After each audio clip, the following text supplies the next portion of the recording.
Minä olen Iida Silverhut ja toimin tänä vuonna Changemaker-verkoston puheenjohtajana. Changemaker-verkosto on kirkon ulkomaanavun yhteydessä toimiva nuorisoverkosto, joka kouluttaa ja vaikuttaa. Olen Joanna Slama ja minä vastaan Changemakerin paikallis- ja tapahtumatoiminnasta. Olen 17 vuotta ja haluan vaikuttaa siihen, että toisia kulttuureja kunnioitetaan enemmän. Ulkoministeri Pekka Haavisto, millaisiin asioihin sinä haluaisit vaikuttaa, kun olit minun ikäiseni? Joo, kiitos tästä mahdollisuudesta osallistua ja kiva nähdä teitä. Ja itse tosiaan täällä kotiarestissa tai karanteenissa, mikä tämä on Euroopan unionin ministerikokouksen jälkeen, josta tulin eilen Portugalista. Mun aikanani ne nuoret, joihin itse kuuluin, ajatteli, että me ei ehkä nähdä sellaista aikuisikää, että maapallolla olisi kaikki hyvin. Me oltiin hirveän huolissamme saastumisesta ja ydinsodan pelosta ja itse asiassa ydinvoimasta, jonka sitten jotenkin Tšernobylin ydinvoimaonnettomuus kruunasta meidän huolen, mitä siinä tapahtui. Ja nämä oli kaikki asioita, joihin me haluttiin vaikuttaa. Tšernobylin onnettomuuden aikaan me oltiin just ydinvoimavastaisella marssilla kohti Helsingin keskustaa, mutta Timo Soini marssi kanssamme siellä. Hän muistaa sen myöskin aina. Hän taisi vaihtaa sitten mielipiteensä ydinvoimasta, mutta tällaisiin asioihin pyrittiin vaikuttamaan. Ja ehkä kaikkein konkreettisin oli niin kuin ydinsodan uhka, ydinvarustelu. Osallistuttiin rauhanmarsseihin, oltiin tällaisessa toiminnassa mukana. Kiitos.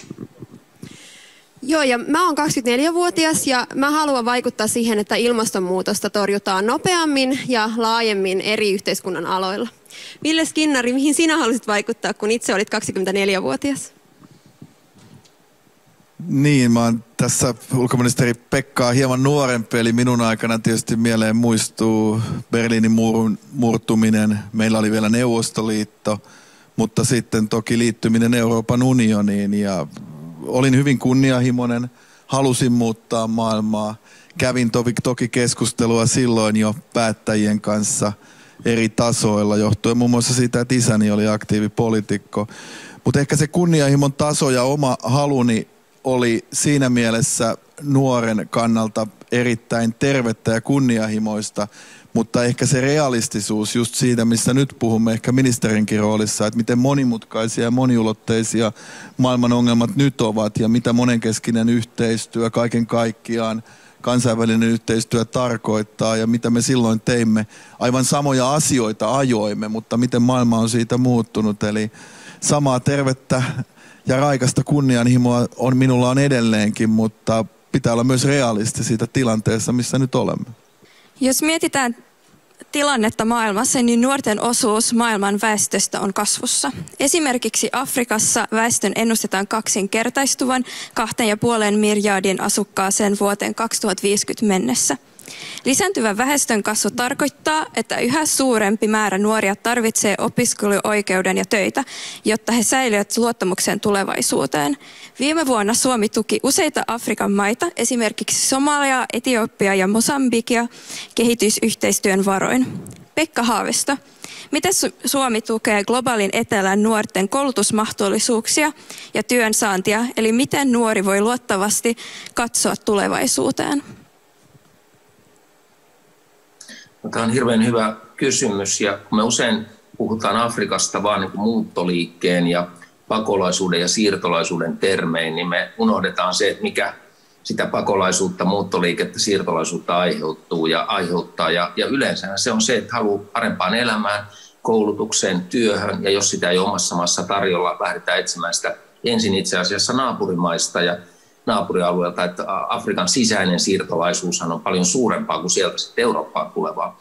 Ja se, mitä tehdään, mainitsitkin noin maat jo, niin mehän ollaan kehitysyhteistyövälineen kautta autettu erittäin paljon koulutuksessa. Me ollaan kiinnitetty huomiota kahteen vielä erityisasiaan, tyttöjen koulutukseen, naisten koulutukseen ja sitten erityisryhmien niin kuin vammaisten koulutusmahdollisuuksiin. Mä muistan aina, kun joskus olin kehitysyhteistyöministeri, tein homma, joka Villellä nykyään on, ja oltiin Mosambikissa ja sanottiin, että halutaan tukea vammaisten lasten koulutusta. Ja Mosambikin opetusministeri sanoi, no eihän kaikki terveetkään ole vielä koulussa, että mikä ihme tämä into teillä nyt vammaisia on tässä auttaa. Ja jollain tavalla siinä huomasi, että myöskin ne arvot, joita meillä on, niin niissä on myöskin jaettavaa ja on tärkeää keskustella, miksi tämän tehdään. Ja sitten oli hirveän hienoa nähdä Mosambikissa koulunsa käyneitä vammaisia nuoria, jotka saattavat olla perheen elättäjiä ja tulla taloudellisesti paremmin toimeen sen koulutuksen ansiosta.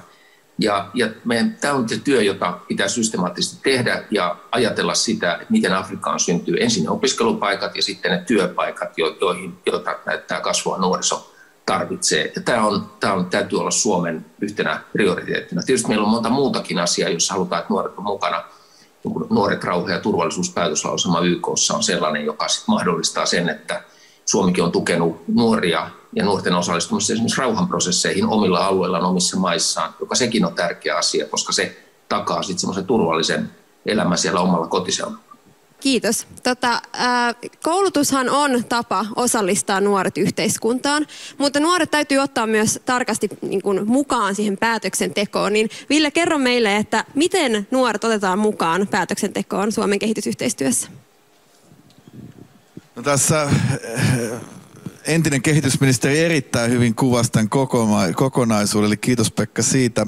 Ja se, mitä ministeri Haaviston kanssa me ollaan painotettu koko ajan ja mitä me olemme nyt perustamassakin, on, että entistä systemaattisemmin nuoret tulevat mukaan ja nuoret tulevat kuulluksi.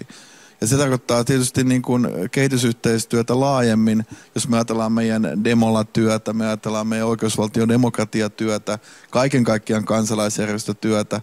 Mutta kyllä se on mielestäni tosi tärkeää. Me ollaan ulkoministeriössä nyt valmisteltu sellaista alustaa, että nuoret ovat aktiivisesti ja pääsevät vaikuttamaan ja tulevat kuulluksi.